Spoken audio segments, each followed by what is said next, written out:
घायल जवानों को एयरलिफ्ट किया गया है। रायपुर से खबर है, 4 जवानों को एयरलिफ्ट करके रायपुर लाया गया है। रामकृष्ण केयर हॉस्पिटल में इन्हें एडमिट करा दिया गया है। ये आप जानते हैं कि बीजापुर में आईईडी ब्लास्ट में ये जख्मी हो गए, जिसमें पुरुषोत्तम नाग, कमलेश यादव, सियाराम सोढ़ी, संजय मांडवी ये घायल हुए हैं। जवानों का हॉस्पिटल में इलाज चल रहा है। बाकी अभी इन्वेस्टिगेशन चल रहा है, एक्सरे और ये सब होता है तो फिर आगे और डिटेल आपको बताएंगे। जो पुरुषोत्तम है उसको बाएं पैर में लगा है, सियाराम को दाहिना हाथ में लगा है।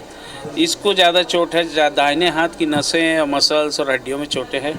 एक्सरे अभी होने वाला है। और ये यादव को कुछ छर्रे हैं शरीर में। और जो संजय पेशेंट है उसको पैर में चोट है, गहरी चोट है, पूरा तलवा उखड़ गया है, पर फिर भी इन लोग खतरे से बाहर हैं। ब्लास्ट का ही है या ब्लास्ट का ही लग रहा है। गन शॉट वगैरह कुछ ऐसा? गन शॉट तो नहीं दिख रहा है अभी, क्योंकि जब तक एक्सरे नहीं होगा तो मैं कह नहीं सकता। सर अभी आगे का क्या प्रोसीजर है सर? आगे पे इनका जब इमरजेंसी ट्रीटमेंट कर दी हैं सब, और आगे जो जैसे एक्सरे निकलेगा, किसी का टूटा होगा तो उसको करेंगे, जिसका फट गया है उसको सिलेंगे, जो डिब्राइडमेंट बोलते हैं करेंगे। सीआरएम की स्थिति कैसे है? सीआरएम को बताया कि दाहिने हाथ का रेडियस अल्ना हड्डी की नस और मांसपेशियों में चोट है। हड्डी का भी एक्सरे हो रहा है, तो अभी उसके बारे में, हड्डी के बारे में नहीं बोल पाऊंगा, है ना। Thank you.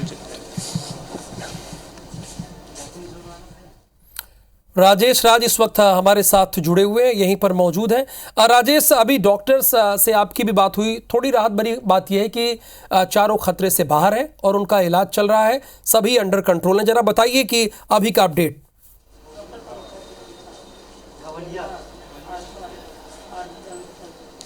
जी बिल्कुल राहुल, देखिए जो घटना हुई बीजापुर में हुआ, बॉर्डर लाइन है, 3 जिलों के बॉर्डर पे पड़ता है और वहाँ पे आईईडी ब्लास्ट हुए हैं। 2 जवान शहीद हुए हैं, दुर्भाग्यजनक घटना ज़रूर है। 4 जवान घायल भी हुए हैं। उन चारों को एयरलिफ्ट करके रायपुर लाया गया और रायपुर के सबसे बड़े प्रतिष्ठित अस्पताल है रामकृष्ण अस्पताल, उसमें उनको एडमिट कराया गया। अभी आप डॉक्टर साहब को सुन रहे थे, जो इलाज कर रहे हैं, जो टीम है डॉक्टर की, उनको हेड कर रहे हैं। जो जवान यहाँ पर लाए गए हैं, पुरुषोत्तम नाग है, ये 36 सशस्त्र बल के 12वीं बटालियन के जवान हैं। कोमल यादव है, 22वीं बटालियन के जवान हैं।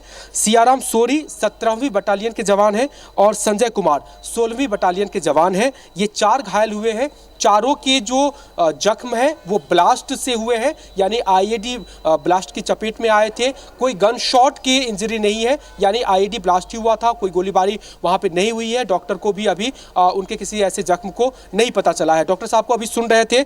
सियाराम सोरी का क्या थोड़ा सा जख्म ज़्यादा है, चूंकि उनके हाथ बुरी तरह से क्षतिग्रस्त हुए हैं, इसलिए उनको ज़्यादा चोट लगी है, नसें और हड्डियाँ उन तक प्रभावित हो गई है, इसलिए थोड़ी सी चुनौती उनके सामने ज़्यादा है। लेकिन डॉक्टर साहब ये बता रहे थे कि चारों के चारों जवान खतरे से बाहर है। गंभीर स्थिति जरूर है, जख्म जरूर है, लेकिन जान पर कोई आंच नहीं है। जानलेवा जो स्थिति होती है उससे बाहर है। सभी का ट्रीटमेंट प्राइमरी हो गया है। अब आगे की इन्वेस्टिगेशन जारी है।